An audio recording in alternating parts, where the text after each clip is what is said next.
उधर रूस के खिलाफ फ्रांस तेज करेगा अपना अभियान।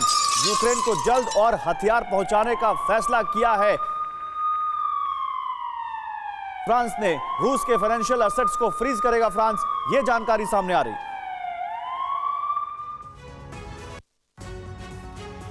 क्या रूस यूक्रेन जंग के बीच हालात उस मोड़ पर आ जाएंगे कि परमाणु बम के इस्तेमाल की नौबत आ जाएगी?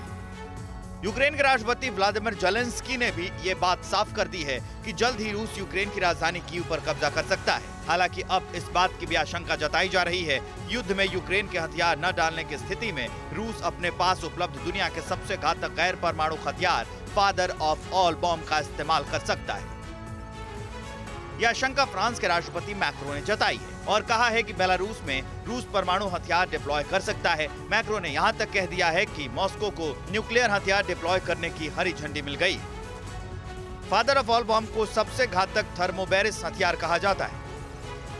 इसे aviation thermobaric bomb of increased power कहा जाता है। रूस ने इसे साल 2007 में विकसित किया था। इसे दुनिया का सबसे घातक गैर परमाणु हथियार कहा जाता है। फादर ऑफ ऑल बॉम्ब का वजन 7100 किलोग्राम है और ये एक बार में ही करीब 44 टन TNT की ताकत का धमाका करता है। और एक बहुत बड़ी खबर डेली मेल के हवाले से आई है। यूक्रेन वॉर में रूस के 50,000 सैनिक मारे जा सकते हैं, ये कहा है डेली मेल ने। खुद रूस के लीक हुए दस्तावेजों से ये बात सामने आई है। मॉस्को के हेल्थ सिस्टम को आपात स्थिति के लिए, किसी भी इमरजेंसी के लिए तैयार रहने को कहा गया है। लीक दस्तावेज में सुझाव दिया गया है कि रूस चिकित्सा आपातकाल यानी हेल्थ इमरजेंसी की तैयारी करे।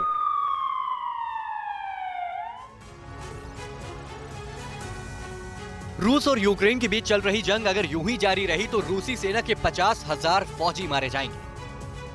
डेली मेल के हवाले से इस बात का दावा किया गया है कि इस आशंका के बाद मॉस्को अलर्ट मोड पर हो गया है और इस आंकड़े को कम करने के उपाय पर काम करना शुरू कर दिया है। दावा किया गया है कि खुद रूस के लीक हुए दस्तावेज से यह सनसनीखेज खुलासा हुआ है कि यूक्रेन से वॉर में रूस के 50,000 सैनिक मारे जा सकते हैं। पुतिन को पहले इतने नुकसान की उम्मीद नहीं थी। रूस में मेडिकल इमरजेंसी के लिए तैयारी की जा रही है। मेडिकल सेवा से जुड़ी कंपनियों को विशेषज्ञों की लिस्ट बनाने को कहा गया।